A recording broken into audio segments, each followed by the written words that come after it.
Enviei a mensagem logo depois da decolagem. Grupo da família no WhatsApp. Sem ponto de exclamação dramático, sem emoji chorando ou coração partido. Só, voo chega às 3 da tarde, alguém pode me buscar? Acabei de enterrar meu marido, Maurício. Funeral militar no exterior, bandeira dobrada, 21 salvas de tiros. Um caixão que parecia pesar mais que mudança de apartamento sem elevador. E olha que nem fui eu quem carregou. Foram anos de casamento, a maioria deles separados pelas missões. Nessas horas, aniversário não passa de um dia comum no calendário, mas amor não é planilha de Excel para guardar recibo. Então não pedi muito, só uma carona para casa. A resposta veio antes mesmo de o avião atingir a altitude de cruzeiro. Meu irmão: estamos ocupados, pega um Uber. 2 minutos depois, minha mãe: por que você não se organizou melhor? Não veio um, como foi o funeral? Nenhum, sinto muito. Nenhum, estamos orgulhosos dele. Só a frieza, curta e grossa, como mensagem automática de operadora. Encostei a testa no vidro, vendo o avião cortar as nuvens, e percebi que aquele silêncio não era de tristeza, era de compreensão.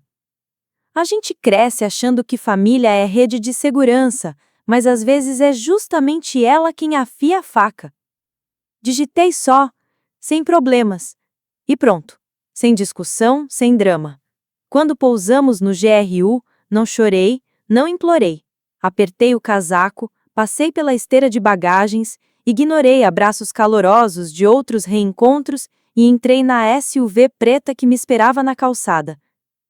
Porque a verdade é esta: enquanto eles estavam ocupados julgando, não tinham ideia de quem mais voltou comigo, o que eu trouxe da base ou quem estava me esperando por trás das manchetes. Naquela noite, não mandei mensagem de cheguei, nem postei uma palavra sequer.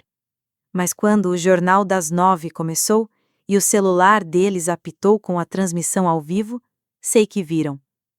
Aposto que garfo caiu do prato e que a taça de vinho da minha mãe beijou o chão. O vídeo durou menos de 1 minuto.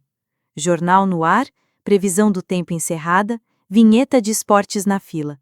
O apresentador, com aquela voz treinada para dar notícia ruim e boa no mesmo tom, disse: hoje, uma viúva voltou sozinha do enterro militar do marido no exterior, mas não passou despercebida. SUV preta, meio fio do aeroporto. Eu descendo, ainda vestida de preto, bandeira dobrada contra o peito. Atrás, 3 fuzileiros navais brasileiros, 2 mulheres e um homem, impecáveis no uniforme. Não estavam só me escoltando, eram guarda-costas da minha dignidade. Ombros retos, postura de escudo humano. A câmera deu zoom no momento em que entreguei a um deles uma pequena caixa com fita branca. Em um gesto inesperado, a viúva foi recebida não pela família, mas pela antiga unidade do marido, que providenciou homenagem e escolta pessoal. Recusei entrevistas, mas deixei um bilhete manuscrito para a imprensa que apareceu na tela. Se você se encontrar sozinho no luto, não procure quem te deixou lá. Procure quem aparece mesmo assim. R.M. Não citaram meu nome, mas todo mundo no grupo de família sabia quem era. Última cena. Eu entre 2 fuzileiros, cabeça erguida, entrando no SUV. Sem lágrimas, sem pedir compaixão. Só a verdade, transmitida em rede nacional. Na cozinha da minha mãe e na sala do meu irmão, o silêncio engoliu tudo. Eles tinham mandado uma mensagem. Eu respondi à altura. O grupo do WhatsApp ficou mudo pelas próximas 24 horas. Nenhum! Vi a notícia!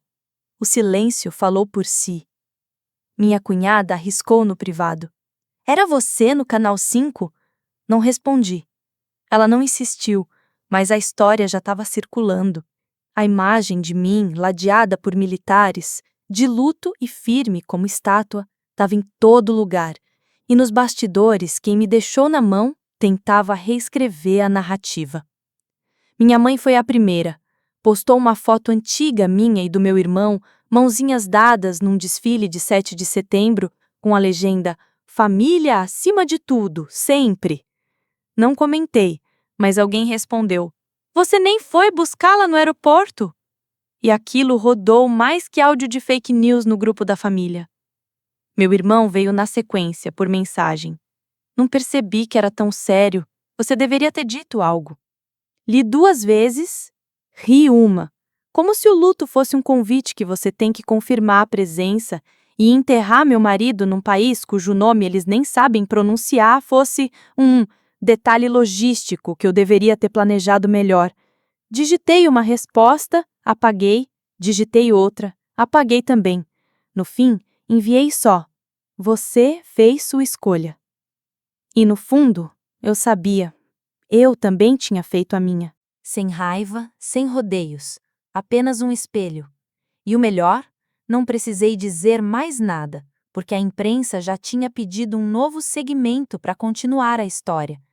E desta vez, eles queriam que eu falasse. Não apenas andar por aí, não apenas lamentar. Queriam ouvir a história completa. E, acredite, eu estava decidida a contar. Eu não tinha planejado abrir a boca, não queria, mas o silêncio às vezes é como guarda-chuva furado. Só serve para proteger quem não merece. Então, quando a emissora de notícias ligou novamente perguntando se eu toparia compartilhar a voz de uma viúva, aceitei. Não por pena, nem para colecionar opiniões alheias, mas pela verdade. A entrevista foi gravada em um estúdio tão silencioso que dava para ouvir até o ar-condicionado pensando. Sem luzes brilhantes, apenas uma câmera, um microfone e o âncora sentado à minha frente, com um olhar sereno e um tom de voz firme. Ele lançou a primeira pergunta com cuidado. "O que aconteceu quando você pousou?" Respirei fundo e soltei a frase que estava entalada na minha garganta há dias. Enterrei meu marido, Maurício, com honra, e voltei para casa em silêncio. A sala ficou paralisada. Até o cinegrafista congelou. Então, comecei a contar. Falei sobre a mensagem simples que enviei e sobre as 2 respostas que recebi, mais frias que vento de julho em Guarulhos. Contei como ninguém foi me buscar, mas fui cercada por pessoas uniformizadas. Pessoas que sabiam o valor de aparecer quando alguém precisa.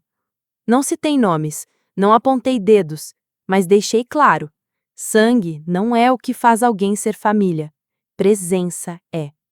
O segmento foi ao ar naquela noite, em horário nobre, 6 minutos, uma única voz, sem música, sem cortes cinematográficos, só eu, firme, crua, real. A reação foi imediata. Estranhos começaram a se aproximar. Veteranos, viúvas, gente que também voltou para casa e encontrou portas fechadas e quartos silenciosos. Mas o silêncio no grupo de família foi outro nível. Minha mãe simplesmente saiu, sem explicação. Meu irmão, num lato simbólico, mudou o nome do grupo de Família Coração Brilhante para Grupo. Seco, assim. Eu arquivei.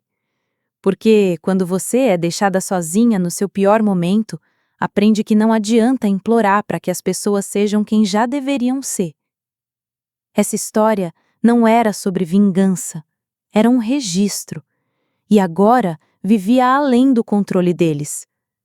Começou pequeno, uma carta na minha caixa de correio, sem remetente, apenas uma caligrafia bonita. Dentro, as palavras: "Vi você no noticiário. Meu marido nunca voltou. Você me fez sentir menos sozinha." Depois, tudo ganhou força.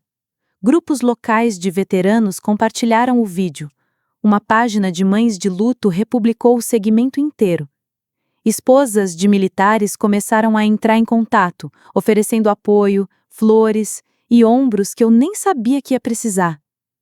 Veio então a vigília à luz de velas, organizada por completos estranhos. Dezenas de pessoas que eu nunca tinha visto, mas que sabiam o peso de uma bandeira dobrada. Fiquei ao fundo, de capuz, observando. Eles não estavam apenas de luto comigo. Estavam ali por mim, E por cada pessoa que já se sentou sozinha em um banco de aeroporto, quando merecia ser recebida com um abraço apertado. Alguém começou a cantar baixinho. Uma garota, no máximo 16 anos, com a voz embargada. Vou te levar para casa. Quase desabei, quase. Mas aí vi algo que me segurou. Meu irmão, parado na beira da multidão, mãos nos bolsos e cabeça baixa. Não falou nada, não se aproximou, mas viu tudo. Viu como estranhos carregavam um peso que o próprio sangue se recusava a tocar. Na manhã seguinte, recebi uma mensagem dele. Sem bom dia, só. Não imaginei que fosse ficar tão grande. Olhei para a tela, respirei e escrevi. É isso que acontece com o luto. Ou ele constrói muros, ou constrói pontes. Você escolheu o seu lado. Nenhuma resposta. Tudo bem. Essa história já não era mais para ele. Era para quem observava e murmurava, eu também. Era para mostrar que a dignidade pode nascer mesmo em meio à decepção. Algumas semanas depois, as flores na minha varanda ainda não paravam de chegar. As cartas, muito menos. Mas algo mudou dentro de mim. Eu não queria ser apenas uma história que as pessoas contavam. Eu queria fazer algo. E fiz. Começou com o nome Projeto Bem-vindo, uma ONG para cônjuges de militares que voltam para casa sozinhos. Recepção no aeroporto, refeição quente, equipe de apoio. Não é pena, é presença. A notícia correu mais rápido que fofoca de vizinho. Voluntários de 5 estados se inscreveram nos primeiros 3 dias. Alguém até doou uma van. Outra pessoa ofereceu o espaço para eventos sem cobrar um centavo. E olha que no Brasil isso é mais raro do que fila curta em banco. Na segunda semana, nossa primeira equipe de boas-vindas no GRU estava no desembarque segurando uma placa enorme com os dizeres "Estamos com você". A foto rodou a internet como fofoca em grupo de família. E, de repente, o projeto de acolhimento estava nos jornais, em podcasts, e adivinha quem resolveu me ligar? Minha mãe. Deixei o celular tocar até cair na caixa postal. Ela deixou uma mensagem de voz. A voz dela falhou já na segunda frase. Disse que não achava que eu quisesse eles lá. Apaguei. Não por raiva, mas por paz. Paz de espírito, daquelas que você conquista quando para de sangrar por quem só ficava na beira do rio te vendo se afogar. Meu irmão também mandou mensagem, mas foi diferente. Apenas um recibo de doação, pequeno, anônimo. Eu sabia que era dele, mas não respondi. Não era sobre culpa, era sobre verdade. O tipo de verdade de quem ajuda a montar vans, preparar kits de cuidados e segurar cartazes no portão quando ninguém mais aparece.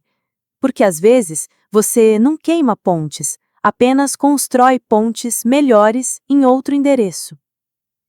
E quando me perguntam como tudo começou, este projeto, este movimento, eu sempre sorrio e digo: um voo que pousou às 3 da tarde e ninguém apareceu. Chamaram de Revolução Silenciosa. O artigo foi capa de revista, com minha foto em um evento de boas-vindas.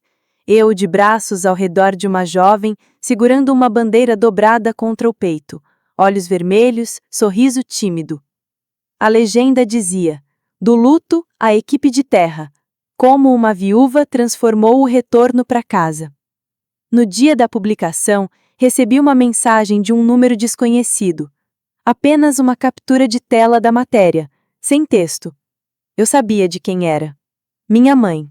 Naquela noite, fui convidada para falar em um memorial local para famílias de militares. Não foi exatamente um discurso, mas parecia uma conversa de varanda, só que com um microfone e um monte de gente olhando. Fiquei no pódio, cercada por velas tremulando ao vento. Rostos atentos, uns orgulhosos, outros devastados, todos em silêncio. Contei o que aconteceu, mas sem amargura. Não citei nomes, não apontei dedos, apenas disse: voltei para casa sozinha, mas não fiquei assim.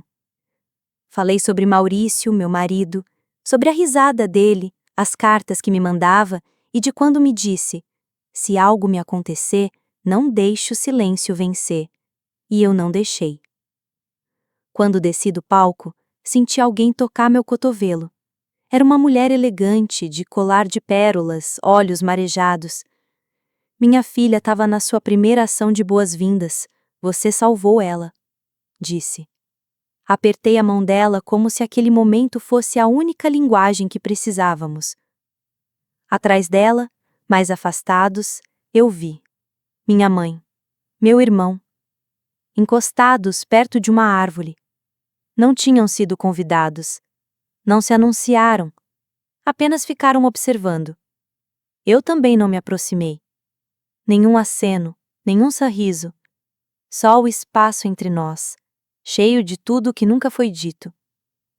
Porque às vezes, o castigo não é gritar, é o silêncio. É ser substituído. É assistir estranhos aplaudirem a filha que você esqueceu no portão do aeroporto.